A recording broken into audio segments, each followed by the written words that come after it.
Penghambat kebiasaan baik, berpura-pura tidak terjadi.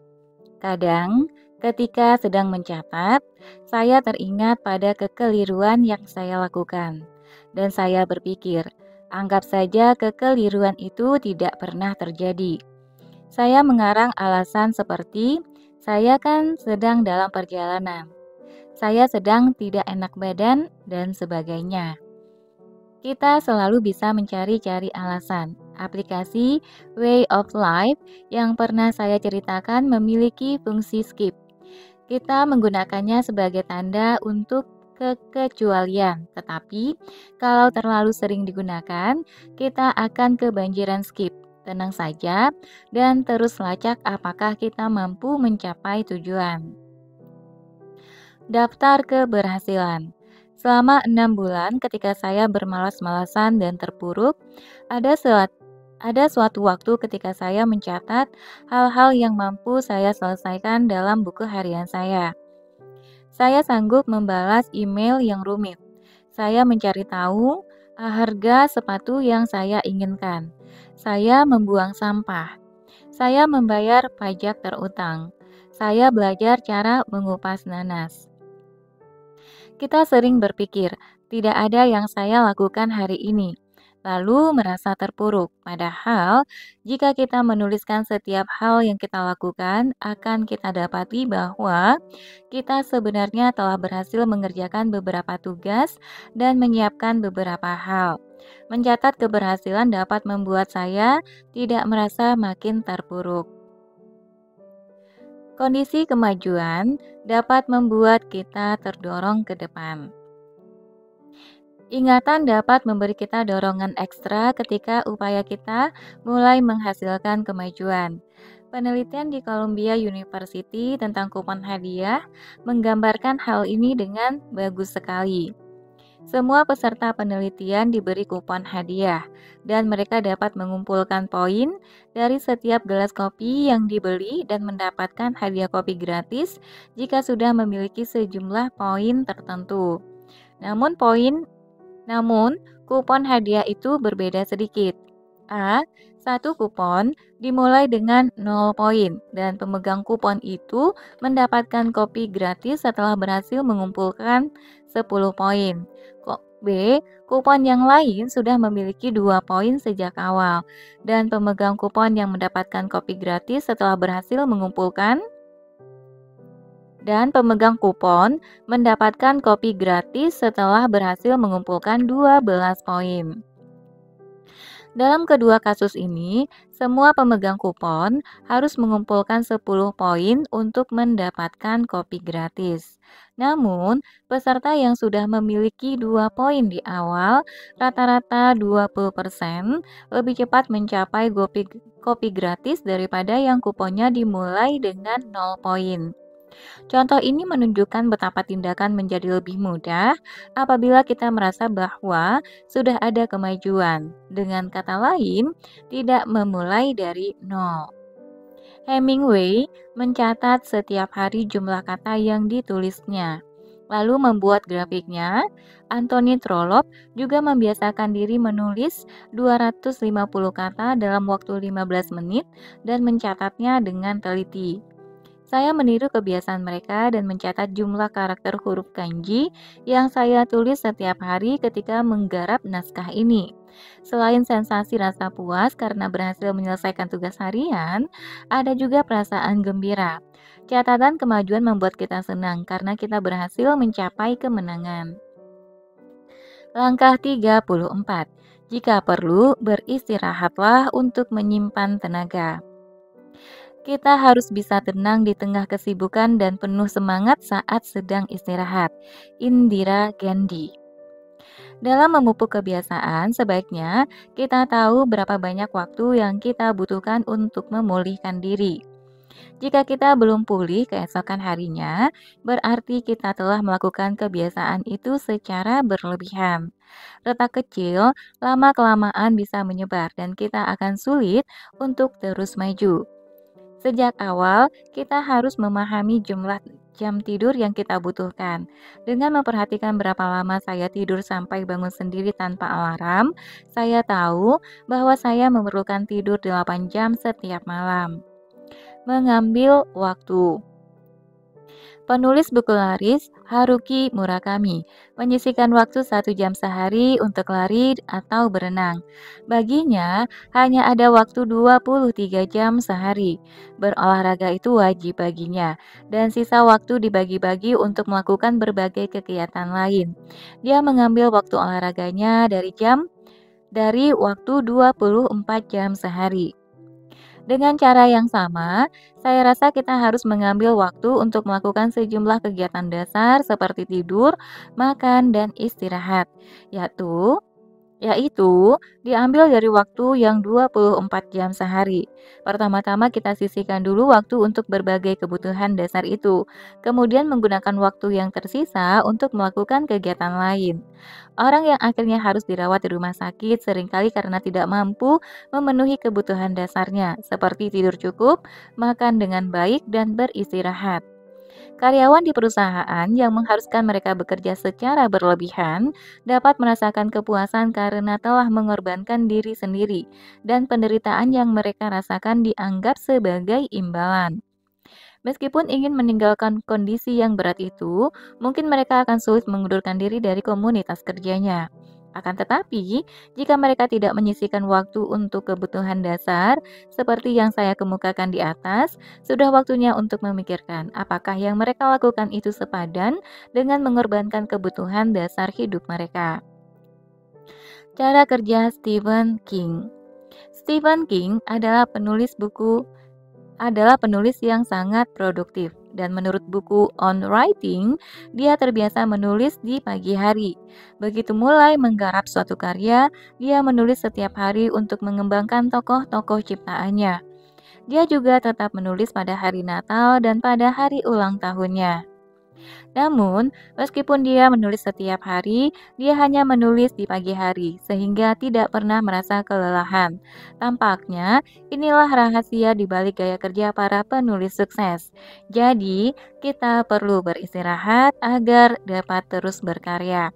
Kita tidak akan kita tidak akan bisa terus bekerja jika kurang istirahat, dan istirahat tidak bisa dilepaskan dari bekerja. Istirahat adalah bagian dari proses berkarya.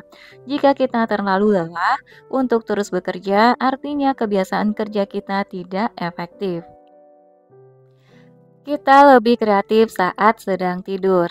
Seniman Salvador Dali menulis pemandangan yang dilihatnya dalam mimpi. Robert Louis Stevenson menulis buku Dr. Jekyll and Mr. Hyde, mendapatkan gagasan untuk bukunya itu dari mimpi. Apoteker berkebangsaan Jerman August Kekule mendapatkan gagasan untuk rumus kimia berdasarkan gambar yang muncul dalam mimpinya. Otak saat kita tidur kadang lebih kreatif dibandingkan dengan otak saat kita terjaga. Meskipun pikiran sadar hilang saat kita tidur, kegiatan otak terus berlangsung dan jumlah kalori yang diserap tidak ada bedanya. Dulu saya pernah berpikir bahwa waktu yang digunakan untuk tidur itu mubazir, yang harus ditebus. Karena itulah, saya dulu iri pada orang yang bisa tidur sebentar dengan lelap. Namun, seperti yang dapat kita lihat dengan mempelajari mimpi, daya imajinasi kita saat sedang tidur ternyata bisa sangat mengagumkan dan lebih menarik jika dibandingkan dengan saat kita terjaga. Konon, hal ini disebabkan oleh pengikatan sel saraf secara acak saat tidur REM yang tidak terjadi saat kita terjaga. Itulah sebabnya mengapa mimpi begitu aneh, mengapa terjadi gabungan berbagai ingatan dan kenangan, dan mengapa otak kita memunculkan berbagai gagasan yang tidak terbayangkan saat kita terjaga. Dalam konteks yang serupa, ketika menggarap buku ini, saya merasakan momen eureka. Eureka atau memperoleh pencerahan justru saat terjaga di malam hari dan pikiran saya mengembara kemana-mana, bukan saat sedang duduk di depan meja dan memusatkan pikiran. Saat sedang tidur, ada hal-hal yang saya lupa saat bangun, tetapi momen eureka masih tetap terpatri dalam benak saya.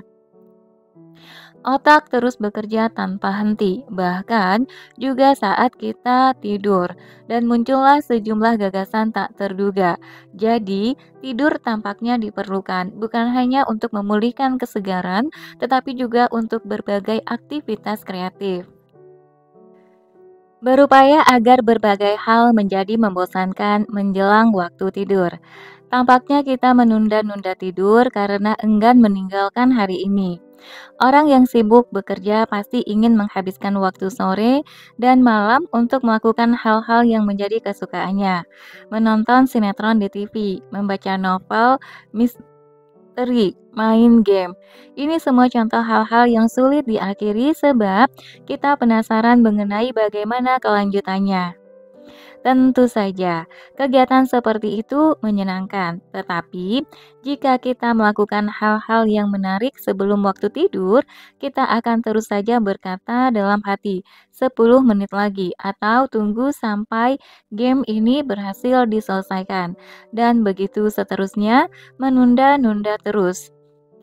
Saya rasa bagus juga jika kita melakukan hal-hal yang sedikit membosankan menjelang waktu tidur tiba. Membaca buku yang tidak terlalu menarik, misalnya membaca kumpulan cerpen atau puisi mudah dihentikan karena banyak jedanya. Buku petunjuk merakit perabotan atau buku tata bahasa Inggris juga bisa dihentikan pada titik tertentu. Pelukis Francis Bacon mengidap insomnia dan terus membaca buku masak usang sebelum tidur. Saya menduga dia perlu membaca buku masak untuk menenangkan pikirannya, seakan sedang bermeditasi. Saya tidur jam 21.30 yang diingatkan oleh alarm. Ketika alarm berbunyi, mudah sekali menghentikan hal yang sedang saya lakukan jika saya tidak terlalu tekun mengerjakannya. Dengan demikian, saya dapat menyudahi hari tanpa penyesalan. Langkah 35. Tidur siang. Pengaruh tidur siang sungguh luar biasa. Ceritakan kapan Anda makan dan apakah kemudian Anda tidur siang, maka saya akan dapat menebak siapa Anda. Mason Carey. Ada beberapa cerita terkenal tentang politikus sibuk seperti mantan Perdana Menteri Inggris Winston Churchill dan mantan Presiden Amerika Serikat John F. Kennedy yang tidur siang dengan efektif, bahkan sebagaimana yang dijabarkan dalam Daily Rituals, How Great Minds Make Time, Find Inspiration and Get to Work, karya Mason Carey. Banyak sosok jenius yang sangat sering tidur siang. Einstein, Darwin, Matisse, Frank Lloyd Wright, Leeds. Tampaknya, pekerjaan yang membuat stres, karya kreatif, dan tidur siang adalah tiga hal yang tak terpisahkan. NASA, Google, dan Nike menyediakan kamar tidur untuk tidur siang dan menganjurkan agar karyawannya tidur siang efektif, yakni tidur siang selama 20 menit. Setiap kali saya membaca atau menulis teks seperti Google juga begitu, saya mulai resah, bertanya dalam hati apakah karyawan perusahaan lain juga perlu mendapatkan apa yang disediakan untuk orang-orang hebat yang bekerja di Google. Saya juga tidur siang 15 menit 2 kali sehari. Yang pertama ketika saya tidur lagi di pagi hari, seperti yang akan saya jelaskan nanti. Saya yakin di waktu mendatang perusahaan akan diwajibkan untuk menyediakan ruangan untuk tidur siang. Jika seandainya kelak saya memiliki perusahaan sendiri, perintah saya yang pertama adalah menyediakan ruangan untuk tidur siang. Sebab saya sudah merasakan sendiri pengaruhnya yang luar biasa. Setelah SMA, Meizen di prefektur Fukuoka memberlakukan tidur siang 10 menit. Jumlah siswa yang berhasil masuk ke Universitas Tokyo naik 2 kali lipat. Menurut penelitian di University The Lion, mahasiswa yang tidur siang di antara mata pelajaran hafalan dapat belajar lebih cepat dan bisa tetap menghafal untuk waktu lama. Dalam penelitian NASA, kemampuan kognitif seperti daya ingat dan kemampuan memperhatikan ternyata meningkat 34% setelah peserta penelitian tidur siang 26 menit. Peningkatan kemampuan kognitif adalah aktivasi sistem pendinginan otak. Hasrat kita teredam sehingga kita dapat bertindak untuk meraih hadiah di waktu mendatang. Dari pengalaman saya meyakini kebenaran hal ini, saya tidur siang 15 menit sebelum mulai berolahraga atau melakukan tugas sulit yang memerlukan kegigihan. Saya merasa segar setelah tidur siang dan sering bermimpi. Setelah selesai tidur siang, saya sangat termotivasi. Apa artinya strategi tidur lagi? Saya punya cara untuk menciptakan 2 pagi. Saya bangun jam 5 pagi dan berangkat ke perpustakaan jam 9.30. Selama 4 jam sejak bangun pagi, saya bekerja, menulis, melakukan yoga, dan belajar bahasa Inggris. Tidak berapa lama setelah membiasakan diri melakukan kegiatan rutin ini, saya sadar bahwa saya kelelahan saat hendak memulai pekerjaan saya yang terpenting. Jadi, saya tidur lagi 15 menit. Sesi tidur singkat ini adalah tindakan strategis yang memulihkan keteguhan hati saya. Meskipun saya membiasakan diri untuk tidur 7 atau 8 jam, saya tidak merasa telah cukup istirahat setiap hari pada saat saya bangun pagi. Dan kadang saya terbangun pada jam tak direncanakan di tengah malam. Saya menebusnya dengan tidur lagi, yang membuat saya merasa lebih segar. Penulis Nicholson Baker juga menggunakan cara ini. Dia bangun pagi antara pukul 4.00 dan 4.30 pagi, lalu menulis selama kira-kira 1,5 jam. Kemudian dia tidur lagi dan bangun pada jam 8.30. Cara ini memudahkan kita bangun pagi yang pertama, meskipun kita merasa agak lelah di pagi hari, karena kita tahu bahwa sebentar lagi kita akan tidur lagi. Saya merekomendasikan strategi tidur lagi ini yang secara efektif menciptakan 2 pagi. Langkah 36. Istirahat dengan penuh semangat. Efek Shekhinov menunjukkan bahwa kita dapat menenangkan perasaan dengan lebih baik dan memperbaiki kegiatan mental apabila terlibat dalam kegiatan yang energetik, bukan sekadar istirahat dan bersantai. Ketika lelah, kita cenderung ingin berbaring di tempat tidur dan berguling-guling.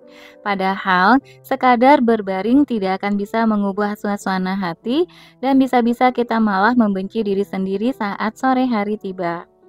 Kita menggunakan energi tidak sama dengan istirahat. Kita dapat benar-benar istirahat justru dengan secara proaktif melakukan kegiatan yang kita sukai. Misalnya, keluar rumah dan menikmati alam. Menyiapkan daftar solusi. Ada kalanya kita merasa agak melankolis, meskipun hidup kita sangat membahagiakan. Pada saat-saat seperti itu, ada baiknya menyiapkan berbagai hal yang dapat kita lakukan yang dapat mengubah suasana hati. Jadi, kita dapat dengan sengaja mengatasi stres dengan cara yang kita sukai. Saya menamakan daftar ini daftar solusi. Daftar solusi saya mencakup jalan-jalan santai, menikmati keindahan pepohonan, tanah yang subur, dan pemandangan alam. Membuat api unggun, mengendarai mobil, menonton film di bioskop. Kadang saya ingin pergi ke tempat yang jauh, meskipun saya sedang tidak tertarik untuk melakukannya. Saya dapat merasakan kepuasan dan nyaman jika bepergian. Saya menyaman saya menyamakannya dengan menidurkan anak dengan memberinya mainan kesukaannya. Langkah 37. Indahkan hal-hal yang membuat Indahkan hal-hal yang bukan merupakan kebiasaan. Terus-menerus melakukan hal yang sama itu tidak menyenangkan. Dingin itu menyenangkan karena kita bisa menjadi hangat. Blaise Pascal. Sekarang saya menghabiskan hari seakan-akan hari itu sama dengan pekan, dari pagi sampai malam.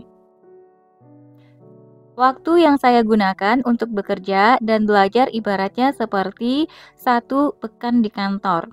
Kemudian, saya melakukan semua kebiasaan yang harus saya lakukan dalam satu hari setelah mula-mula ke gym untuk berolahraga. Begitu matahari terbenam, ibaratnya sudah tiba di akhir pekan. Tiba waktunya untuk bersantai. Saya boleh melakukan apapun setelah melakukan hal-hal yang perlu dilakukan sepanjang hari itu. Ketika untuk pertama kali saya mengikuti jadwal dan menumbuhkan kebiasaan, saya sangat kelelahan dan ada kalanya bermalas-malasan dan sibuk main ponsel. Anehnya, saya tidak merasa bersalah. Dengan kata lain, saya sadar bahwa yang membuat saya merasa bersalah bukanlah tindakan bermalas-malasan itu sendiri, melainkan hal-hal yang saya ciptakan agar saya tidak melakukan hal-hal yang harus dikerjakan. Setelah saya mulai terbiasa melakukan kebiasaan saya tidak lagi merasa kelelahan. Sikap bermalas-malasan dan keasyikan main ponsel juga berkurang. Sekarang, kalau ada waktu luang di malam hari, biasanya saya menonton film. Semua orang pasti ingin menggunakan waktunya dengan sesuatu yang bermanfaat, dan untuk itulah kita memupuk kebiasaan. Namun, mustahil membuat seluruh waktu kita seharian untuk selalu bermanfaat. Lagi pula, tidak perlu begitu. Saat saya melakukan kebiasaan saya mulai menyadari bahwa perlu juga untuk secara sadar menyisihkan waktu untuk menjernihkan pikiran. Cara Kojin Karatani dan Immanuel Kant beristirahat sejenak. Kritikus Kojin Karatani, yang menurut saya adalah cendekiawan teladan dari Jepang, berhenti bekerja menjelang senja dan menghabiskan waktu di malam hari dengan menonton sinetron dan film. Dengan kata lain, dia tidak banyak berpikir di malam hari. Dan katanya, dia telah menjalani kehidupan seperti itu selama satu dasawarsa. Filsuf Immanuel Kant juga ibarat suhu kebiasaan.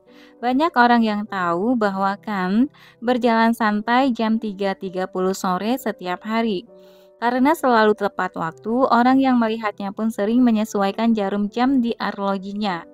Kant melajang sepanjang hidupnya, tinggal di kampung halamannya, Königsberg, dan tampaknya tidak pernah tahu bahwa ada laut berjarak beberapa jam berkendara dari tempat tinggalnya. Meskipun Kant seakan-akan jenius yang eksentrik, sebenarnya dia senang bergaul dan menyenangkan sebagai teman mengobrol.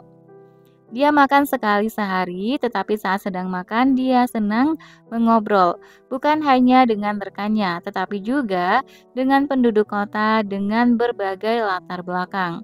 Katanya, tidak sehat bagi seorang filsuf untuk makan sendirian. Mengobrol adalah cara kan mengistirahatkan pikirannya. Kebiasaan kita juga memerlukan perubahan. Di masyarakat tertentu, orang berjalan menyusuri jalan setapak sejauh ribuan kilometer. Bagi mereka, karena selalu berjalan kaki setiap hari, kegiatan jalan-jalan bukan lagi dianggap sebagai perjalanan dan merupakan peristiwa sehari-hari. Bahkan perjalanan dengan berjalan kaki di ruang terbuka lama-kelamaan menjadi kegiatan sehari-hari jika dilakukan secara teratur. Demikian pula, ketika saya menjadi pekerja lepas, setiap hari yang saya anggap sebagai tanggal merah atau hari libur dengan cepat menghilangkan keistimewaannya. Saya mulai berpikir bahwa kita juga memerlukan perubahan yang cukup dalam kebiasaan kita. Memang bagus jika kita melakukan kebiasaan setiap hari sampai kita mulai merasakan senangnya mendapat hadiah dan kemudian mengadopsi kebiasaan itu. Namun yang terpenting, kita ingin tetap merasa bahwa kita ingin terus melakukan kebiasaan itu. Jadi, sesekali kita dapat melakukan perubahan dan jeda sejenak sehingga tidak bosan. Saya sendiri mulai berpikir bahwa bagus juga jika saya mengambil cuti sehari untuk mengunjungi suatu tempat setidaknya sekali sepekan. Langkah 38. Jangan mengelirukan tujuan dengan target. Sukses adalah konsekuensi, bukan sasaran. Gustav Flaubert. Menurut Bob Schwartz dalam bukunya Diets Don't Work, hanya 10 dari 200 orang yang berhasil dalam melakukan diet, dan hanya satu di antara yang 10 orang itu yang berhasil mempertahankan berat badan yang telah dicapai. Meskipun mungkin banyak orang yang berhasil mencapai tujuannya, jarang ada yang bisa mempertahankannya. Mungkin karena banyak orang yang menganggap bahwa diet adalah cara untuk mencapai berat badan yang diinginkan melalui disiplin untuk jangka waktu tertentu. Setelah target berhasil tercapai, dia merasa puas lalu melonggarkan dietnya. Pada akhirnya, berat badan kembali ke berat semula yang berlebihan. Melakukan diet bukan seperti memperoleh izin praktik dokter atau lulus ujian di bidang hukum yang setelah diraih atau diselesaikan secara tuntas tidak perlu diperbaharui. Tujuan diet adalah menemukan gaya hidup yang berkelanjutan tanpa menderita. Hasilnya akan sirna jika kita hanya punya target. Banyak atlet mengalami depresi setelah bertanding di Olimpiade. Demikian pula, sejumlah astronot patah semangat setelah kembali dari perjalanan mengarungi antariksa. Pemain video game profesional Daigo Umehara berkata dia mengalami hal yang sama. Dia belajar untuk membuat tujuannya, melanjutkan perkembangannya, bukan sekadar memenangi turnamen. Dia sering dilanda kelelahan dan tidak mampu terus bertanding jika sasarannya hanya meraih kemenangan. Rencana induk Schwarzenegger. Istilah dalam bahasa Jepang untuk target, tujuan, dan tolak ukur menggunakan huruf yang mirip, dan ini membingungkan. Untuk menepis kebingungan ini, kita dapat menyimak rencana induk Arnold Schwarzenegger. Dia terus-menerus bertanya pada diri sendiri, apa yang dapat saya lakukan hari ini untuk tujuan akbar saya, rencana induk saya. Target saya adalah mencapai waktu tertentu untuk maraton. Menetapkan sasaran 3 jam 30 menit dapat memelihara semangat saya untuk berlatih setiap hari.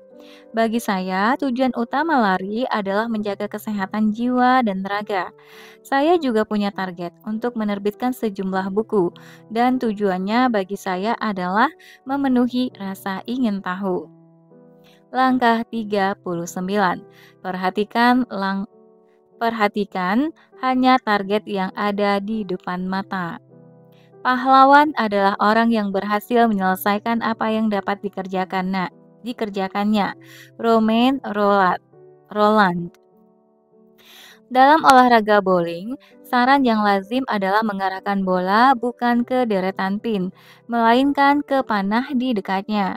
Kita harus mengingat hal ini ketika mengadopsi suatu kebiasaan. Mengapa? Penghambat kebiasaan baik. Persoalan koin tunggal. Kadang saat sedang berusaha mencapai sasaran, kita tiba-tiba menyadari betapa besar upaya yang diperlukan untuk mencapainya, dan ini bisa membuat kita patah semangat. Misalnya, untuk menabung 1 miliar rupiah, kita harus rajin dan sabar menabung sejumlah kecil uang, katakanlah 1 juta rupiah setiap hari. Namun, ketika melihat orang lain yang sudah memiliki tabungan 1 miliar rupiah, jumlah 1 juta rupiah yang kita tabung tampak menggelikan. Kita juga mungkin merasa agak pilu ketika mendengar bahasa Inggris tanpa celah yang digunakan orang yang menguasai dua bahasa, sehingga kita merasa tidak ada gunanya menghafalkan satu kata bahasa Inggris setiap hari. Kita mengamati proyek dan pencapaian orang lain di media sosial, lalu kehilangan motivasi ketika menyadari betapa banyak upaya yang harus kita lakukan untuk bisa mencapai hasil yang sama. Bagaimana Kazu bermain sepak bola sampai usia 51 tahun? Untuk menangani persoalan koin tunggal, kita harus fokus hanya pada target di depan mata. Kazuyoshi Miura terus bermain sepak bola pada usia 52 tahun, tetapi menurut saya rasanya tidak mungkin dia menetapkan sasaran untuk tetap bermain sampai usia selanjut itu. Pikiran untuk pensiun sudah terpikir olehnya saat memasuki usia 30 tahun. Pada waktu itu, dia berpikir untuk berhenti bermain nanti 2 tahun lagi dan terus berpikir begitu setiap 2 tahun sampai mencapai usianya yang sekarang. Maraton saya yang kedua lumayan berat, lutut saya cedera. Memikirkan berapa kilometer lagi yang tersisa untuk ditempuh saat sudah berlari 20 kilometer atau 30 kilometer pasti membuat saya ingin menyerah. Jadi, ketika sudah setengah jalan, saya berkata akan berhenti 2 kilometer lagi. Saya terus berkata, begitu setelah berlari 2 kilometer, dan ternyata sampai juga ke garis finish. Film Hacksaw Ridge dibuat berdasarkan kisah nyata seorang tentara medis yang seorang diri berhasil menyelamatkan 75 orang tentara yang luka-luka. Tokoh utama tetap berada di lokasi penyelamatan, bahkan setelah unit pasukannya mundur, dan dia terus membawa tentara yang luka-luka yang ditinggalkan pasukannya. Di tengah baku tembak di medan perang, yang ada dalam pikirannya adalah, Tuhan, tolong saya agar dapat menolong satu orang lagi. Sebaliknya, kita juga bisa mendapatkan keberanian dan motivasi dari hal-hal yang berhasil kita capai di masa lalu. Pelari maraton Naoko Takahashi pernah berkata, "Seberapa jauh jarak yang sudah berhasil saya tempuh sampai hari ini? Tinggal 42 kilometer lagi." Langkah 40. Alami kegagalan yang sangat berguna untuk kebiasaan. Untuk membentuk kebiasaan, kita perlu mengalami sebanyak mungkin kegagalan. Sayangnya, kita tidak akan berhasil membentuk kebiasaan hanya dengan membaca buku ini. Kita harus melakukan uji coba. Bagaimana bisa sukses? Ini pertanyaan yang sering muncul dalam buku self-help dan buku tentang bisnis, dan jawabannya mudah sekali. Daripada membidik kesuksesan, kita harus dengan cepat mengalami sebanyak mungkin kegagalan. Mengapa begitu? Ada teman saya yang berkata bahwa dia menyeringai setiap kali gagal. Baginya kegagalan adalah menemukan cara yang tidak tepat, dan ini mendorongnya maju selangkah lagi menuju sukses. Coba temukan berbagai cara yang tidak tepat dan suatu hari kelak kita pasti akan menemukan cara yang menghasilkan kesuksesan. Jika dilihat dengan kacamata ini, kegagalan boleh dikatakan sama dengan kesuksesan. Sama halnya bahwa bekerja disertai istirahat, maka kesuksesan dan kegagalan pun boleh dikatakan merupakan konsep yang sama dalam proses yang sama. Yang perlu kita lakukan hanyalah menarik garis pemisah untuk kedua hasil yang nyata ini pada waktu yang tepat dan memberi keduanya nama yang berbeda. Tidak seorang pun yang ingin gagal. Tidak jika tidak perlu. Itulah sebabnya mengapa kita minta nasihat dan saran. Namun, apabila kita melakukannya agar tidak gagal, pada akhirnya kita menempuh jalan yang lebih panjang untuk mencapai kesuksesan. Memang gagal itu memalukan, dan kita mungkin tidak akan pernah menerima imbalan dan akhirnya kalah. Kita bisa kehilangan motivasi dan tidak mampu terus melangkah. Namun orang yang sukses adalah orang yang pantang mundur saat menghadapi kegagalan, dan merekalah yang terus melangkah sampai akhir. Hanya itulah yang dapat dilakukan. makna menumpuk kegagalan. Ketika sesuatu sudah menjadi kebiasaan, kita mampu melakukan kebiasaan itu dengan jauh lebih mudah daripada yang pernah kita bayangkan sebelumnya. Namun, ini tidak semata-mata berarti bahwa kita senang melakukannya. Akan ada saatnya ketika kita mengantuk di pagi hari, dan ada juga saatnya kita enggan berangkat ke kantor atau keluar rumah untuk berlari. Akan tetapi, kita dapat mengatasi perasaan seperti itu jika kita mencatat kegagalan demi kegagalan yang kita alami. Saya sedih jika tidak dapat bangun pagi, seperti yang sudah saya tulis di halaman-halaman terdahulu. Kalau tidak bangun pagi, saya terpaksa tidak melakukan yoga atau menyelesaikan tugas pagi. Kegagalan yang sering berulang pada diri saya adalah minum alkohol secara berlebihan, yang berarti menyia-nyiakan sisa hari itu dan esok harinya, dan menyesalinya. Setiap kali saya mengalaminya, saya mencatatnya. Jika menengok ke belakang, saya melihat hal itu sebagai kegagalan yang saya perlukan. Gagal sekali atau dua kali bukanlah hukuman. Sebagaimana yang telah saya kemukakan, sosok diri kita di masa depan selalu tampak seperti Superman dan dapat bertindak berbeda dengan sosok diri kita saat ini. Apabila kita gagal dan menipiskan khayalan bahwa kita bisa melakukan semuanya, saat ini juga artinya kita sudah melangkah maju. Membedakan antara kegagalan dan meragukan diri sendiri. Ketika mengalami kegagalan, sebaiknya jangan kecewa. Ingatlah cerita tentang anak-anak yang tidak sanggup menunggu untuk mendapatkan 2 marshmallow dalam uji marshmallow. Akan makin sulit meraih hadiah di waktu mendatang jika kita merasa sedih atau putus asa saat ini. Mari berusaha untuk tidak terjebak dalam lingkaran setan.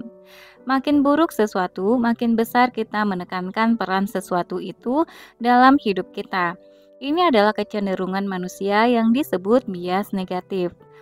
Karena bias negatif ini, mau tak mau kita akan memperhatikan kebiasaan yang gagal kita adopsi. Pada saat seperti ini, sebaiknya kita mengalihkan perhatian ke kebiasaan yang sudah berhasil kita adopsi.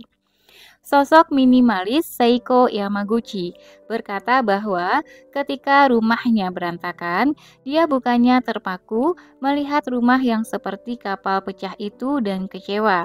Dia justru menyemangati diri sendiri dengan pernyataan seperti, "Saya begitu kewalahan hari ini, sampai-sampai tidak sempat merapikan rumah." Jika kita gagal melakukan sesuatu, artinya hanyalah bahwa cara yang kita gunakan bukan cara yang tepat, bukan kita yang salah. Langkah 41. Jangan terus mengkhawatirkan berapa lama waktu yang dibutuhkan untuk membentuk kebiasaan. Berapa lama waktu yang harus kita habiskan untuk terus melakukan sesuatu sampai sesuatu itu menjadi kebiasaan? Pertanyaan ini mungkin terlintas di pikiran semua orang. Salah satu jawaban yang terkenal adalah 21 hari. Tampaknya ini mitos yang berakar pada cerita tentang pasien yang lengan dan tungkainya diamputasi yang memerlukan waktu 21 hari untuk membiasakan diri menerima kondisi tubuhnya yang baru. Bagaimanapun, agar sesuatu menjadi kebiasaan, harus ada perubahan di sirkuit saraf yang menunjukkan perbedaan tentang sesuatu yang kita anggap sebagai hadiah atau imbalan. Bahwa proses rumit seperti itu dapat disimpulkan menjadi angka spesifik sekian hari sungguh absurd. Salah satu makalah mengemukakan bahwa jumlah rata-rata hari agar tindakan seperti minum air atau berlatih skuad menjadi kebiasaan adalah 66 hari. Namun, ini adalah rata-rata kisaran waktu dari 18 hingga 254 hari yang memiliki varian begitu banyak sehingga mustahil bisa dijadikan acuan. Menurut saya, lebih baik jika menilai kebiasaan berdasarkan angka. Menurut saya, lebih baik tidak menilai kebiasaan berdasarkan angka, meskipun ada gunanya menerima tantangan dengan mengingat angka tertentu dalam pikiran kita. Seperti tantangan melakukan squat selama 30 hari. Yang penting bukanlah target jangka pendek, melainkan apakah kita mampu terus melakukannya pada hari ke-31 setelah berhasil memenuhi tantangan itu. Jika pada titik itu kita masih tetap berpikir bahwa tantangan itu sebagai kemampuan untuk bertahan, mungkin sekali kita tidak akan meneruskan kebiasaan itu. Kita pasti tahu ketika sesuatu sudah menjadi kebiasaan. Tidak ada jawaban untuk pertanyaan berapa hari yang diperlukan agar sesuatu menjadi kebiasaan. Namun, dapat saya katakan bahwa ketika kita membentuk kebiasaan, kita pasti akan bisa merasakannya. Saya akan memberikan contoh saat saya merasakan hal itu. Sudah hampir 10 tahun saya ke gym, tetapi hanya sekali seminggu atau bahkan sekali sebulan saat sedang sibuk. Pada hari kelima setelah saya mulai ke gym setiap hari, gym itu tutup. Dulu, mungkin saya merasa lega dan berpikir bukan salah saya kalau gymnya tutup. Untung juga, jadi saya tidak usah latihan olahraga hari ini. Namun pada hari tersebut, saya berpikir, dan ini mencengangkan saya, "Yah, kok tutup sih? Sayang sekali." Otak saya mulai memandang latihan olahraga sebagai sesuatu yang menyenangkan, sesuatu yang membuat saya merasa sudah mencapai sesuatu, bukan seperti kewajiban yang membebani yang dulu terasa begitu. Sinyal untuk puasa gula. Saya juga tahu ketika saya mampu menghentikan kebiasaan buruk yang sudah lama ingin saya hentikan. Suatu hari, sekitar 3 pekan setelah mulai puasa gula, saya melihat roti empuk berisi krim dan sandwich berlumuran whipped cream dan pasta kacang merah di sebuah toko roti. Ternyata saya tidak tertarik, padahal perut sedang keroncongan. Namun, ketika melihat makanan berkadar gula tinggi itu, saya bahkan merasa agak mual. Saya sekadar saya dengar makanan manis ala Jepang sangat digemari orang asing karena tidak terlalu manis. Sensasi yang saya rasakan saat itu mungkin mirip dengan yang dirasakan orang Jepang ketika sedang mengunjungi negara lain dan menyantap hidangan pencuci mulut yang terlalu manis. Dulu saya harus berjuang keras untuk mencegah diri saya agar tidak menyantap apapun yang saya inginkan. Namun sirkuit saraf saya yang mendambakan makanan manis tampaknya sekarang sedang keadaan dorman. Dan sekarang saya tidak lagi merasakan bahwa saya sedang menjauhi makanan manis. Inilah tanda bahwa saya telah menyelesaikan proses berhenti makanan manis dan menyingkirkan kebiasaan itu. Ada pepatah yang cocok dengan saya, hidup sesuai dengan jawabannya. Kita tidak tahu berapa hari yang diperlukan agar sesuatu menjadi kebiasaan. Namun, ketika kita sudah tahu jawabannya, artinya kita sudah mengadopsi kebiasaan itu. Sasarannya adalah berhenti menyadarinya.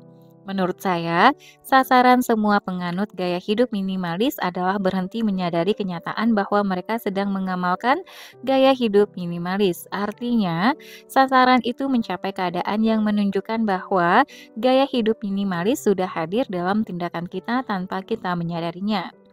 Sama halnya dengan kebiasaan. Apabila kita tidak lagi memikirkan suatu kebiasaan tertentu, artinya kita sudah berhasil mengadopsi kebiasaan itu. Dalam hal kebiasaan yang sedang saya latih, saya tidak memiliki kesadaran tertentu untuk memupuknya atau memikirkannya secara sadar untuk melestarikannya. Saya hanya melakukannya saja. Saya tidak berhasrat untuk menulis tentang kebiasaan saya di media sosial dan membuat orang lain mengetahuinya. Sekarang, lari 10 kilometer sehari sudah terasa biasa saja bagi saya, bukan sesuatu untuk dirayakan atau dipublikasikan. Kadang saya enggan ke gym, tetapi meskipun pikiran itu terlintas di kepala saya, entah mengapa, saya selalu pergi juga ke gym.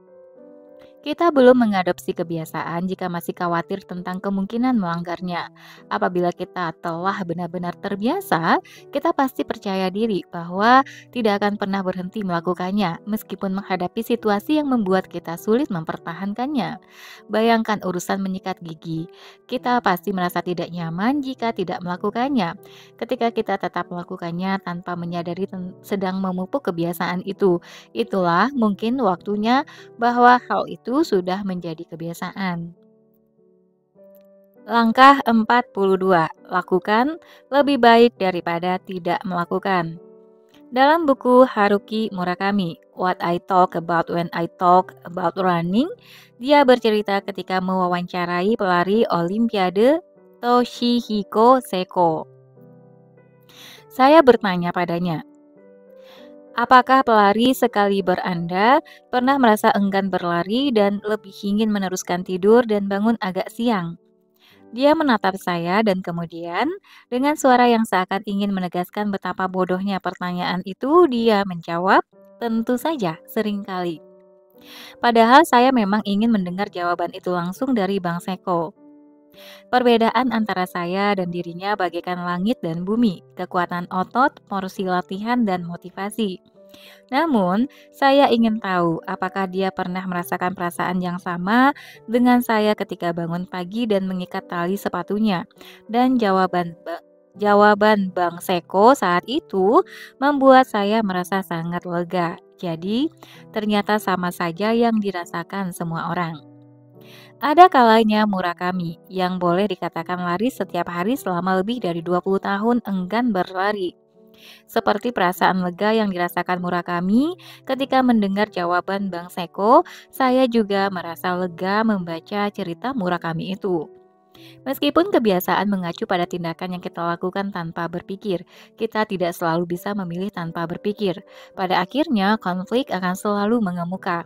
Karena kita manusia, akan selalu ada saat-saat ketika kita enggan melakukan sesuatu. Ada penderitaan yang dirasakan saat kita terus melakukan kebiasaan kita. Namun, jika dibandingkan dengan penyesalan yang kita rasakan tatkala kita tidak melakukannya, saya rasa akan jauh lebih baik jika kita melakukannya. Dengan menumpuk kegagalan dalam upaya kita dalam melakukan sesuatu, suatu hari kelak kita pasti akan meraih imbalan manis. Jika kita tidak berusaha, kita tetap saja akan menyesal, dan kita pun akan ragu sendiri dan kita pun akan ragu-ragu sendiri. Jadi, kita lebih memilih pilihan yang tampaknya sedikit lebih baik. Jadi, kita bisa memilih pilihan yang tampaknya sedikit lebih baik, melakukan tugas yang ada di depan mata, bahkan juga saat kita enggan melakukannya. Langkah 43, secara bertahap naikkan tingkat kesulitan. Kadang kita bosan melakukan kebiasaan yang selalu kita lakukan, misalnya bangun pagi, yoga, olahraga, dan perasaan segar dan pencapaian yang kita rasakan di awal dapat berangsur-angsur pudar. Jika standar kesulitan kita terlalu tinggi, otak kita akan menganggapnya sebagai penderitaan semata, dan kita tidak akan bisa terus melakukannya. Namun, kita juga tidak akan puas jika standar kita terlalu rendah, dan kita menjadi bosan apabila kita membebani diri dengan stres. Maka kortisol, yakni hormon pemicu stres, akan dilepaskan dalam jumlah memadai untuk memberi kita perasaan puas. Tidak ada yang menyenangkan jika tidak ada stres. Saya pernah bertanya pada instruktur di gym tentang apakah sebaiknya saya mulai mengangkat beban yang lebih berat, dan jawabannya, apabila Anda sudah bisa mengangkatnya dengan mudah. Kita juga mendapati bahwa kita bisa mengemudikan mobil sambil bersenandung tanpa memikirkannya. Dalam hal berlari, dengan semakin rajin berlatih, kita akan bisa memikirkan hal-hal lain saat berlari dengan kecepatan yang sebelumnya membuat kita kelelahan. Titik waktu ketika sesuatu yang dulu terasa berat bisa kita lakukan dengan mudah adalah titik yang tepat bagi kita untuk menaikkan tingkat kesulitan. Psikolog Mihaly Csikszentmihalyi mengemukakan gagasan tentang kondisi mengalir, yakni kondisi ketika kita begitu fokus sehingga lupa akan waktu yang bergulir dan merasa puas. Hal ini terjadi ketika kita melakukan sesuatu dengan tingkat kesulitan yang tepat, tidak terlalu berat dan tidak pula terlalu ringan. Saat menulis naskah ini, konsentrasi saya buyar ketika logika saya buntu, atau ketika saya menulis bagian khusus yang rumit. Ketika saya menulis tentang sesuatu dengan tingkat kesulitan yang tepat, yakni topik yang sudah pernah saya alami dan pahami betul, saya dapat fokus dan menulis dengan asyik sampai lupa waktu. Tangani kebiasaan dengan wajar sehingga tidak terasa tingkat kesulitannya. Tentu saja, kita tidak akan sanggup untuk terus melakukan kebiasaan jika kita menaikkan tingkat kesulitan sekaligus menjadi terlalu tinggi. Lebih baik kita menaikkan tingkat kesulitan secara bertahap. Jika sasaran kita adalah bangun 1 jam lebih pagi, mula-mula pasang alarm 5 menit lebih pagi. Akan sangat berat bangun 1 jam lebih pagi daripada hari kemarin, tetapi tidak akan terlalu berat jika bedanya hanya 5 menit. Bangunlah 5 menit lebih awal setiap pagi selama 12 hari, maka kita akan bisa bangun 1 jam lebih awal. Ketika berlari di treadmill, saya memperpanjang waktu 1 menit lebih lama daripada yang saya lakukan sehari sebelumnya, dan kadang meningkatkan kecepatan 0,1 km setiap 1 menit berikutnya. Naikkan tingkat kesulitan sedikit demi sedikit, maka kita akan makin baik tanpa gagal. Latihan yang disengaja perlu dilakukan agar kita berkembang. Kabarnya, Ichiro memberi dirinya tantangan yang berbeda-beda untuk setiap lemparan bola ketika dia mendapat giliran memukul. Bahkan, meskipun dia berhasil memukul, dia tidak akan puas sebelum berhasil mencapai targetnya. Pemain video game profesional Daigo Umehara juga berkata, kita tidak akan mahir sama sekali meskipun menghabiskan waktu berjam-jam jika melakukannya tanpa berpikir. Tampaknya berlatih berjam-jam secara membabi buta tidak akan membuahkan hasil. Misalnya melempar bola dalam permainan basket. Memperbaiki lemparan bola bukan hanya dengan berlatih melempar bola berulang-ulang saja, tetapi harus dengan mengatur keras tidaknya lemparan yang ditentukan oleh jarak, trayek bola, gerakan pergelangan tangan, dan lain-lain. Kita harus berhipotesis dan terus-menerus melakukan koreksi. Metode ini disebut latihan yang disengaja. Ketika sesuatu sudah menjadi kebiasaan, mungkin kita melakukannya tanpa tujuan di tingkat kesulitan yang sama. Dopamin dilepaskan saat kebiasaan itu baru mulai kita lakukan, dan ikatan saraf terbentuk ketika kita meninggalkan zona nyaman. Jadi meskipun secara konsisten kita melakukan kebiasaan yang sama, mungkin saja kita tidak akan mendapatkan rangsangan yang diperlukan untuk berkembang. Rentangkan kaki lebih lebar daripada biasanya saat sedang yoga. Usahakan lebih bersemangat melakukan pekerjaan pada saat kita biasanya ingin berhenti.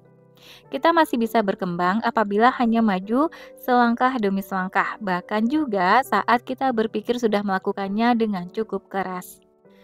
Langkah 44. Atasi setiap tantangan sambil terus maju. Meskipun berpendapat bahwa kita sudah sangat terbiasa melakukan sesuatu, ada saja saat ketika kita sulit meneguhkan hati untuk melakukannya. Jalan keluarnya adalah melakukannya dengan porsi minimum. Stephen Guis, penulis buku Mini Habits, Smaller Habits, Bigger Result. Stephen Guis, penulis buku Mini Habits, Smaller Habits, Bigger Results, mengemukakan bahwa meskipun sesuatu sudah menjadi kebiasaan, kita tidak boleh sekali-kali menentukan tujuan terlalu tinggi ketika menetapkan sasaran. Sasaran melakukan push up boleh saja tetap 1 kali push up. Meskipun saat ini kita sanggup melakukan 100 kali push up. Meskipun kita sudah terbiasa menulis di buku harian atau di blog dan kita mampu menulis 1.000 kata sehari, tujuan kita boleh saja tetap tak berubah sejak pertama kali kita menulis 100 kata sehari. Kita bisa mencapai 1 kali push up atau 100 kata itu ketika merasa enggan melakukan lebih dari itu.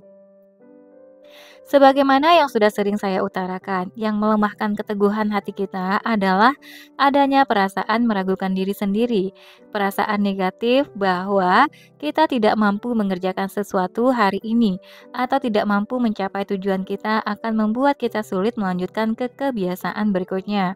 Jadi, kita perlu menjaga posisi awal untuk kebiasaan kita agar kita tidak terhalangi untuk merasa puas setelah melakukan kebiasaan itu. Bahkan meskipun kita tidak bisa berbuat banyak hari ini, kita dapat meraih hasil yang lebih baik esok. Kemajuan tidak berfungsi sebagai motivasi. Bahkan sekalipun kita melakukan kebiasaan kita, kita hanya akan merasakan adanya kemajuan sesekali saja. Mustahil mengadopsi kebiasaan jika kita menganggapnya sebagai satu-satunya imbalan atau menggunakannya sebagai motivasi. Misalnya yoga, tubuh saya langsung menjadi lebih lentur sekitar 2 pekan setelah mulai berlatih dan saya senang sekali dan bersemangat untuk melanjutkannya. Namun pada akhirnya tubuh saya tidak semakin lentur meskipun saya terus melakukan yoga setiap hari. Bahkan meskipun kita merasakan adanya kemajuan, pertanyaan seperti apakah hari ini otot paha saya akan lebih lentur daripada biasanya akan muncul diam-diam. Sudah 6 bulan saya mengikuti panduan untuk melakukan split yang menurut pedoman itu akan dapat dilakukan setelah berlatih 1 bulan. Tetapi saya masih tetap belum bisa melakukannya. Saya tidak ingin melanjutkan pada waktu seperti ini jika saya mengharapkan kemajuan sebagai imbalan, dan tubuh saya akan menjadi kaku jika tidak berlatih yoga selama beberapa hari, dan saya akan merasa menjadi pecundang. Begitu juga dengan belajar bahasa Inggris. Ada hari-hari tertentu ketika mendadak saya memahami ucapan seorang penutur asli, tetapi pada umumnya saya merasa kemampuan bahasa Inggris saya tidak maju-maju. Kemajuan disertai oleh masa stagnan dan terobosan, bukan seperti garis lurus yang terus mengarah ke atas. Garis itu malah berliku-liku, seperti menaiki dan menuruni tangga. Jadi, jika saya menilai kemajuan sebagai imbalan, saya jadi ingin berhenti saat menghadapi masa stagnan. Untuk melanjutkan, kita perlu mencari imbalan dari tindakannya itu sendiri, bukan dari hasil kemajuan. Kita harus mengatur persetujuan dari diri sendiri sebagai imbalan karena telah mampu melangkah maju dan melanjutkan kebiasaan kita hari ini. Ini sangat penting. Saat menghadapi situasi stagnan, ada baiknya membayangkan diri kita seperti kepompong. Bagian luar kepompong tidak akan pernah berubah, namun di dalam persiapan untuk maju ke tahap berikutnya sedang berlangsung dengan ajak. Rasa senang mengalami kemajuan ibarat menerima bonus dari perusahaan yang mencapainya tidak terlalu baik. Perusahaan yang pencapaiannya tidak terlalu baik. Anggaplah diri kita beruntung menerima bonus itu sesekali. Langkah 45. Tetap lakukan dan tingkatkan efikasi diri. Yang dibutuhkan dalam hidup hanyalah ketidaktahuan dan rasa percaya diri. Maka kita pasti sukses. Mark Twain. Pada langkah 17, saya memperkenalkan cara mengatasi rasa takut pada ular dengan menerapkan chang down atau menguraikan tugas menjadi beberapa langkah kecil.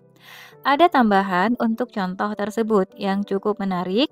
Orang yang berhasil mengatasi rasa takutnya pada ular juga mampu mengatasi rasa takutnya pada hal-hal lain. Setelah dengan bersungguh-sungguh mengatasi satu hal, mereka tidak akan terlalu mudah kesal, bahkan juga saat menghadapi kegagalan. Psikolog Albert Bandura menyebutnya self-efficacy. Catatan penerjemah, efikasi diri atau self-efikasi adalah keyakinan bahwa kita bisa menguasai situasi dan mendapatkan hasil positif. Singkatnya, memiliki efikasi diri adalah percaya bahwa saya dapat melakukannya. Ini adalah keyakinan bahwa kita akan dapat mengubah, tumbuh, belajar, dan mengatasi berbagai tantangan baru.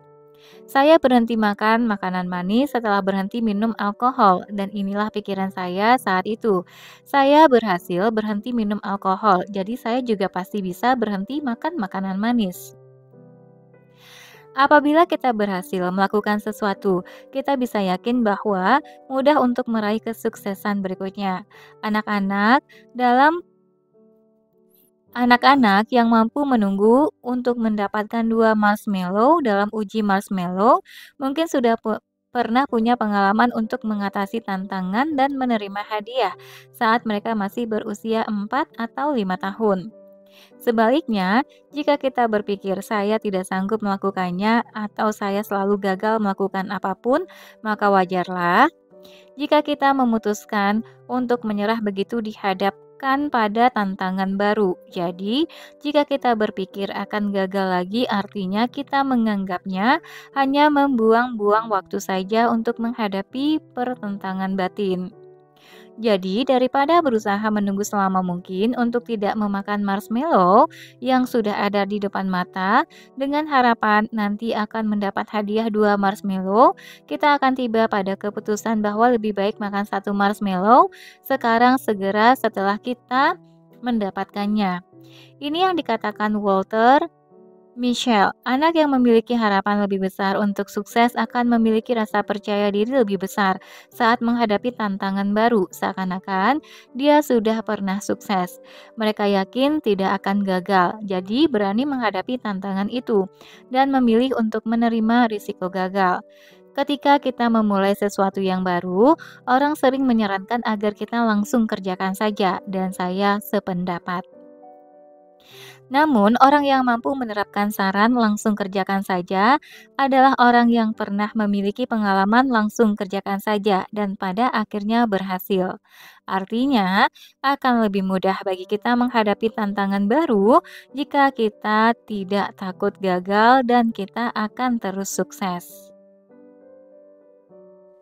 Efikasi diri yang dimulai dengan berbenah. Anak yang mampu menunggu dalam uji marshmallow seringkali sukses pula dalam kriteria lain, misalnya dalam nilai ulangan dan kondisi kesehatan. Saya rasa ini akibat memiliki efikasi diri. Saya dapat melakukannya, yang juga berlaku pada berbagai aspek lain dalam kehidupannya. Dapat saya katakan bahwa hal itu juga berlaku untuk diri saya. Saya mulai dengan merapikan apartemen, tetapi itu saja belum cukup. Saya menumbuhkan keinginan untuk meningkatkan kualitas hidup saya dalam berbagai aspek lainnya. Saya belajar bangun pagi dan awalnya merasa telah mencapai sesuatu apabila berhasil membuat diri saya pergi ke gym sehingga tetap merasa puas meskipun terus bermalas-malasan setelah pulang dari gym. Apabila kita mampu bangun pagi dan berolahraga dengan nyaman, kita akan mulai menginginkan tantangan baru.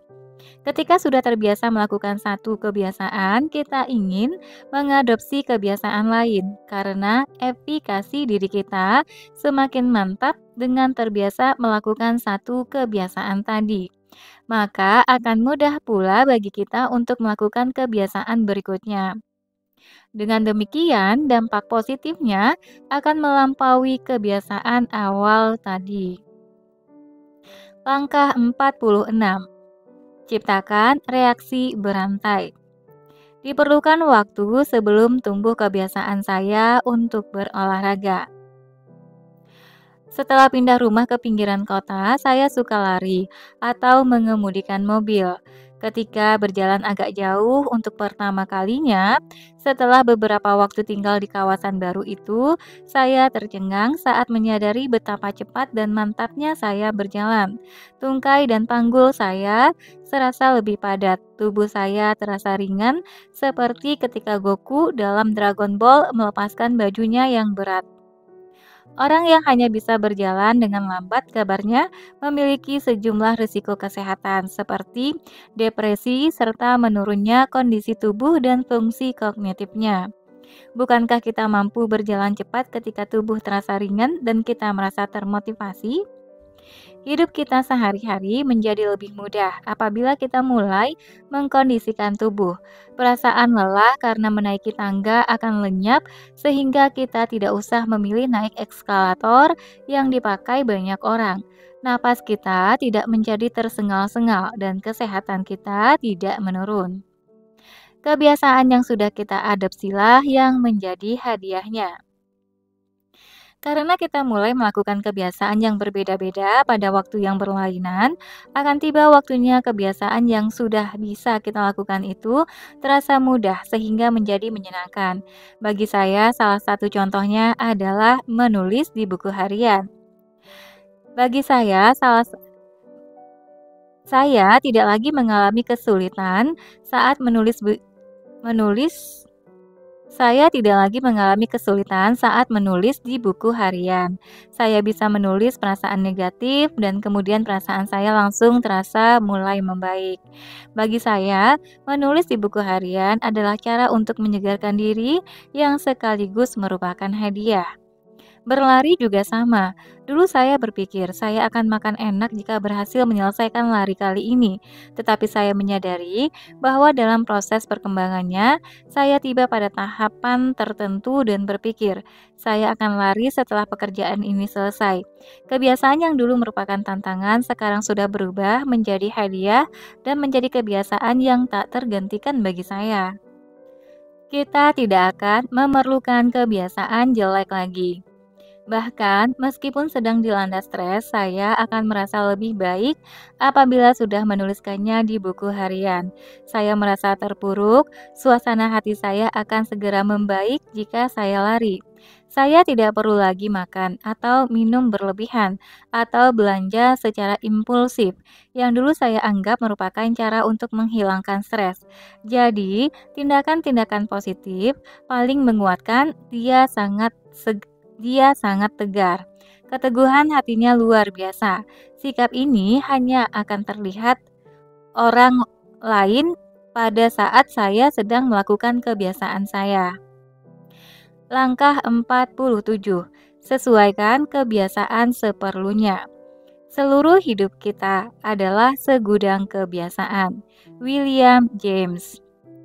Cara menyikapi kebiasaan yang dicakup dalam buku ini dapat diterapkan untuk berbagai aspek kehidupan.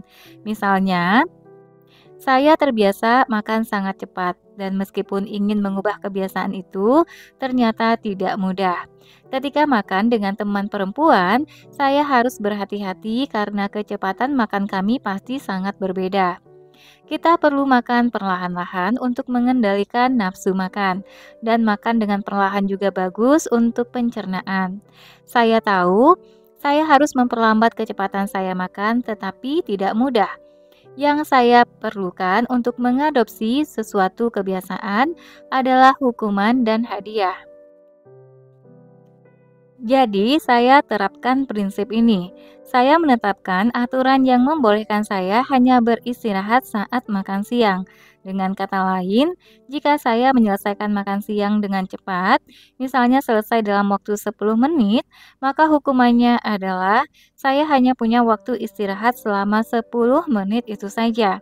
Jika saya makan perlahan-lahan, hadiahnya adalah waktu istirahat saya lebih lama dan lebih santai. Hasilnya belum terlalu memuaskan, tetapi lumayan sudah ada kemajuan. Banyak di antara kita yang tidak mau minum obat yang diresepkan dokter, meskipun hadiahnya berupa kesehatan yang lebih baik. Karena efek positifnya sering tidak langsung terlihat, jadi sulit mengadopsi kebiasaan minum obat, dan kita mudah lupa. Untuk mengingatkan kita minum obat, ada baiknya kita menggunakan pemicu. Misalnya sesuatu yang kita lakukan setiap hari, sebagaimana yang pernah saya kemukakan sebelumnya. Akan cukup manjur jika kita meletakkan obat di dekat sikat gigi yang pasti kita gunakan setiap hari. Kebiasaan soal makanan, kebiasaan soal uang.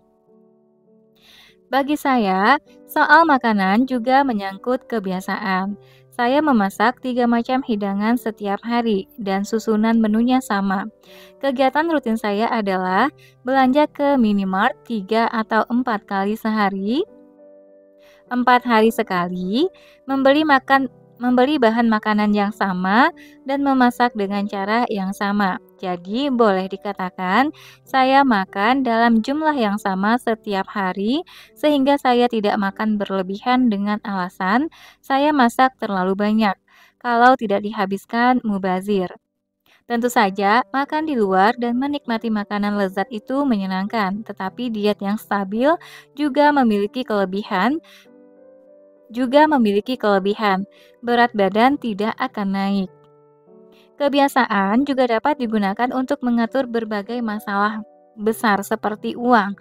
Dari sudut pandang orang Jepang yang rajin menabung, tabungan orang Amerika tampaknya sangat kecil. Menurut penelitian tahun 2016 yang melibatkan 7.000 orang dewasa di Amerika, 69% memiliki tabungan kurang dari $1.000. Banyak orang Amerika terperangah ketika menyadari betapa kecilnya tabungan mereka saat mencapai usia 65 tahun.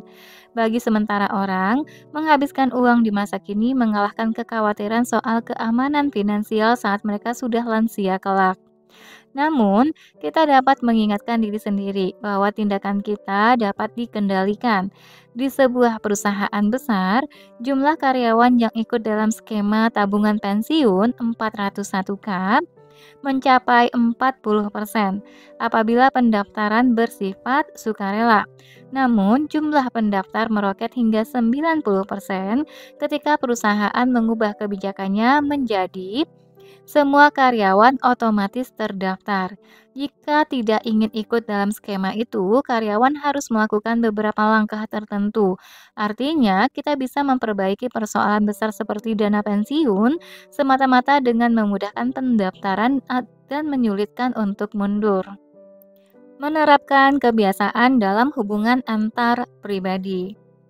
Kebiasaan juga dapat diterapkan untuk memperbaiki hubungan antar pribadi.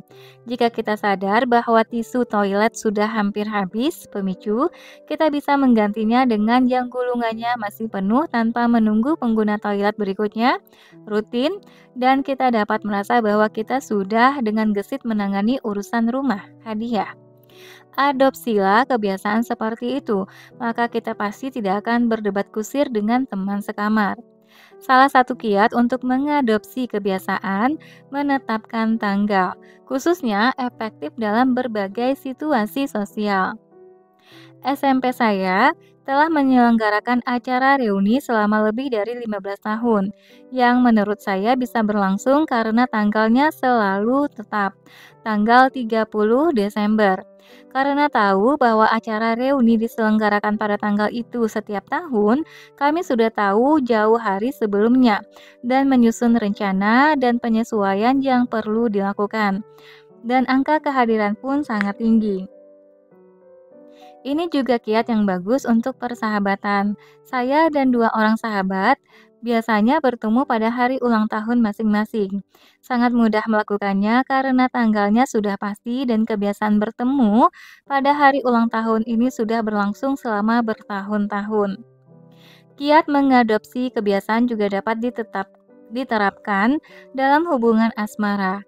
Sering dikatakan bahwa pria yang memperhatikan hal-hal kecil disukai kaum perempuan. Kaum perempuan mungkin menghargai dan mulai mengharapkan sering dipuji dan diingatkan bahwa pacarnya sangat mencintainya. Namun, patut juga diingat bahwa ada juga perempuan yang justru merasa terganggu oleh berbagai pujian. Bisa juga kita menggunakan pengetahuan kita tentang kebiasaan untuk menghadapi orang yang menjengkelkan. Meskipun mungkin sering kesal, kita juga mungkin bersimpati pada orang itu dan terus saja menanggapi ketika dia menghubungi kita. Namun, dengan berbuat begitu, orang itu akan terus mengharapkan hadiah itu dan menjadi terbiasa untuk terus saja mengobrol dengan kita. Kadang ada baiknya menetapkan batasan yang jelas. Langkah 48. Ciptakan kebiasaan unik. Sama sekali tidak baik jika kita semua berpikiran sama. Perbedaan pendapatlah yang menimbulkan semangat menggebu-gebu. Mark Twain. Ichiro mengingat-ingat kembali latihan intensif yang pernah dijalaninya dan berkata sebagai berikut. Memang benar, ketika mengikuti latihan di tim Oryx saat berusia 18, 19, dan 20 tahun, saya berlatih memukul bola sampai pukul 2 atau 3 pagi. Jika menengok kembali ke belakang, saya sadar bahwa itu bukan cara berlatih yang rasional. Namun jika ada yang menegur saya pada waktu itu dan saya belum melakukannya, menganggap bahwa cara itu hanya membuang-buang waktu, mungkin saya tidak akan berpikiran seperti pikiran saya sekarang. Saya ingin menyampaikan gagasan sama yang menyangkut buku ini. Saya ingin memutuskan untuk berhenti minum alkohol karena memahami efek negatifnya. Saya berhenti minum justru karena berulang kali menyesali akibatnya. Jika tidak pernah mengalami hal-hal yang membuat kita menyesal, mungkin kita tidak akan pernah berpikir untuk berhenti minum alkohol. Saya memutuskan bahwa saya harus secara serius membentuk kebiasaan positif, karena pengalaman saya bermalas-malasan telah menunjukkan bahwa tidak baik untuk menjalani hidup seperti itu. Mungkin berbagai hal yang saya tulis dalam buku ini tidak akan diterapkan begitu saja oleh pembaca. Saya harap pembaca akan mencari cara sendiri dengan melakukan uji coba. Saat berniat belajar dari buku, kita tentu ingin mengetahui jebakan bahaya yang lazim yang biasanya ditemukan sebelum kita mulai. Namun, kita tidak akan memahami betapa sakitnya terjerumus ke dalam jebakan bahaya jika kita tidak pernah mengalaminya. Justru karena rasa sakit itulah kita berusaha untuk tidak mengalaminya lagi. Saya tahu, saya tidak bisa mengingatkan pembaca tentang semua jebakan bahaya sebelum pembaca mulai menerapkan pelajaran dari buku ini. Namun ada yang selalu membuat kita terjebak dalam bahaya, meskipun sudah berhati-hati dan saya ingin pembaca mengetahuinya. Mari menciptakan kebiasaan yang cocok untuk diri sendiri. Meskipun dulu saya menganggap diri saya seperti burung hantu yang aktif di malam hari, saya mampu berubah menjadi orang yang aktif di pagi hari. Dan sekarang saya dapat memulai hari saya dengan hati gembira. Saya rasa contoh ini cukup umum jika diterapkan juga oleh orang lain dan saya ingin merekomendasikannya kepada siapapun yang tertarik. Akan tetapi, Masashi Ueda, pencipta komik koran Kobo The Little Rascal, yang sudah lama sekali terbit, menjalani gaya hidup yang benar-benar berbeda. Dia tidur pada jam 3:30 pagi dan bangun jam 10:30 siang. Mengapa begitu? Karena kurir bermotor datang untuk mengambil naskah hariannya pada jam 3:30 pagi. Dengan memperhatikan tenggat, Ueda berkata bahwa paling baik jika dia bangun jam 10:30 siang. Mengetahui apa yang terbaik untuk saya, inilah yang penting. Memang benar, saya tentu senang jika ada orang yang meniru kebiasaan saya. Namun, kita semua tinggal di tempat yang berlainan. Usia kita juga beragam, dan begitu juga jenis kelamin kita. Tidak ada gunanya memberikan saran kepada pegulat sumo bahwa dia sebaiknya menjalankan diet. Situasinya berbeda untuk setiap orang, dan mudah-mudahan kita dapat menciptakan cara yang sesuai untuk diri kita. Juga ada hal-hal yang tampaknya perlu bagi kita semua, meskipun situasi kita berlainan. Salah satu contohnya adalah catatan. Kita harus mencatat kondisinya, suasana hati, kondisi fisik, musim, seberapa sibuk kita yang menyebabkan kita tidak bisa terus melakukan kebiasaan kita. Jika ada catatannya, kita akan bisa mulai melihat bagaimana cara menghindar dari kesulitan yang pernah kita alami sebelumnya. Saya akan senang jika Anda dapat membaca yang tersirat di balik buku ini dan memahaminya. Tidak ada contoh kebiasaan yang harus kita adopsi. Yang terpenting adalah memikirkan diri sendiri. Langkah 49. Terima saja, kebiasaan pada akhirnya akan sirna.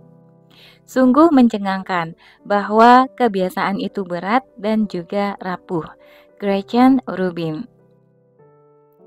Meditasi adalah tindakan mengembalikan kesadaran pada tarikan napas setelah kesadaran itu berkelana. Akan tetapi, kesadaran kita terus melayang-layang entah kemana, meskipun kita terus berusaha mengembalikannya. Pendeta Buddha Ryonosuke Koike mengungkapkan fenomena itu seperti berikut. Ibarat ditarik-tarik turun saat kita sedang berusaha naik kuda, tetapi kita terus saja berusaha naik ke punggung kuda itu, meskipun berkali-kali pula kita ditarik untuk turun. Meditasi adalah kegiatan yang ada baiknya kita jadikan kebiasaan, tetapi menurut saya, ungkapan ini menjelaskan kebiasaan secara umum. Dengan cara apapun kita berusaha membentuk suatu kebiasaan, kita akan terus dihalangi. Pada akhirnya, kebiasaan itu bisa sirna. Yang penting kita harus terus berusaha. Tulislah mantra perbaikan. Kita kita mungkin harus meninggalkan kegiatan rutin sebentar atau menahan sakitnya cedera saat sedang dalam perjalanan, sehingga tidak dapat melakukan berbagai hal seperti biasa. Dan ternyata kebiasaan yang sedang kita pupuk menjadi sirna dalam waktu beberapa hari dan beberapa pekan saja. Salah satu tindakan untuk menyikapi kejadian itu adalah dengan menuliskan catatan terperinci tentang bagaimana rasanya ketika suatu kebiasaan sudah kita lakukan dengan baik. Bagaimana rasanya ketika kita menjalaninya dengan lancar. Bagi saya caranya adalah menepati jadwal yang pernah saya kemukakan di awal buku ini. Apabila kita membuat catatan tentang cara yang membuahkan hasil, kita menjadi percaya diri bahwa kita dapat selalu menemukan cara untuk kembali ke keadaan itu. Kadang kita juga suka melupakan sesuatu tentang diri sendiri, tetapi kita bisa membuat catatan sehingga kelak bisa ingat lagi. Kita bisa memulainya lagi jika punya catatan, ibarat punya mantra perbaikan yang digunakan di tempat penyimpanan data dalam game Dragon Quest 2. Kita dapat menulis catatan itu sendiri. Memang benar, ada hal-hal yang tidak dapat ditangani dengan menggunakan mantra perbaikan. Jika kita pindah rumah, berganti pekerjaan, menikah, atau punya bayi. Mau tak mau, kita harus mengubah kebiasaan yang berkaitan dengan keadaan sebelumnya. Namun, bahkan setelah peristiwa yang mengubah kehidupan itu terjadi pun, saya rasa ini masih tetap bisa diterapkan.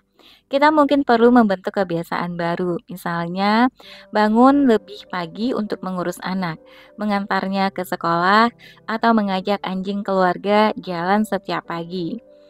Bukan hanya keadaan yang berubah, kita pun akan berubah secara bertahap. Yang pasti kita makin tua. Tidak perlu membaca buku tentang fisiologi untuk mengetahui bahwa kita agak berbeda dengan diri kita yang kemarin. Jadi, agar kebiasaan kita cocok untuk kita saat ini, kita harus terus menyesuaikan diri. Mempertahankan perasaan, baru melakukannya saat melakukan kebiasaan. Penulis Nicholson Baker menata pekerjaannya berdasarkan kebiasaan. Katanya, dia mencoba pendekatan yang agak berbeda saat menggarap buku baru. Misalnya, mulai sekarang saya hanya akan menulis di teras belakang sambil mengenakan sandal jepit mulai jam 4 sore. Dengan demikian, dia merasa sedang memulai sesuatu yang baru. Beberapa kebiasaan saya yang saya ceritakan dalam buku ini hanya berlaku untuk saat ini saja. Kita harus terus melakukan perubahan dan sedikit penyesuaian agar tidak bosan. Berikut ini nasihat dari Daigo Umehara tentang melakukan perubahan. Apabila ingin melakukan perubahan pada diri sendiri, jangan memikirkan apakah hal itu dapat mengubah keadaan menjadi lebih baik. Jika ternyata keadaan menjadi lebih buruk, kita dapat melakukan perubahan lain setelah menyadarinya. Jika suatu perubahan ternyata tidak berhasil mengubah keadaan seperti yang kita harapkan, kita bisa membuat perubahan lain. Berkomitmen untuk membentuk kebiasaan tidaklah sama dengan secara keras kepala mempertahankan kebiasaan yang sudah terbentuk. Langkah 50. Ketahui kebiasaan tidak ada akhirnya. Selama hidup, teruslah belajar cara menjalani kehidupan. Seneca. Ada satu hal yang pernah saya salah tafsirkan tentang gaya hidup minimalis. Saya mengira bahwa proses menjadi sosok minimalis akan berakhir pada suatu titik. Ketika saya menyingkirkan barang-barang yang tidak saya perlukan, saya berkata dalam hati, "Sekarang saya akan terbebas dan tidak usah lagi memikirkan berbagai benda itu lagi." Saya mengira akan mudah jika saya dapat menemukan baju yang akan saya pakai seumur hidup seperti Steve Jobs. Yang perlu saya lakukan hanyalah mengenakan kemeja putih seumur hidup, sangat nyaman. Namun, setelah pindah dari Tokyo ke pinggiran kota, jarang ada kesempatan untuk mengenakan kemeja putih karena mudah kotor. Dan berbagai benda baru menjadi kebutuhan, sementara benda lain harus saya singkirkan sesuai dengan keinginan saya. Karena saya menyadari bahwa perjalanan saya menjadi sosok minimalis belum berakhir, saya dapat merasakan lagi senangnya menyingkirkan barang-barang lain. Saat ini, tidak ada lagi kebiasaan yang ingin saya bentuk. Namun, ini bukan berarti saya sudah selesai membentuk kebiasaan. Sebab, bahkan sekalipun saya mampu mengembangkan kebiasaan-kebiasaan saya yang ada sekarang, akan ada kebiasaan baru yang lebih sulit yang ingin saya bentuk. Tindakan untuk terus membentuk kebiasaan adalah kebiasaan. Bahkan, meskipun saat ini tidak ada masalah, pikiran manusia akan selalu memunculkan tantangan. Kita ini makhluk yang suka bersedih, yang terus mencari kenikmatan menghadapi tantangan, yang di mata orang lain merupakan kehidupan yang damai sejahtera, yang harus terus kita atasi. Namun, ada imbalan yang menanti jika tantangan itu teratasi, dan tantangan itu tidak akan ada akhirnya. Bukanlah sangat menyenangkan? Maksudnya bukankah sangat menyenangkan kali ya? Lanjut, berhasil membentuk kebiasaan tidak berarti kita selesai berurusan dengan kebiasaan kita. Kebiasaan itu tidak ada akhirnya.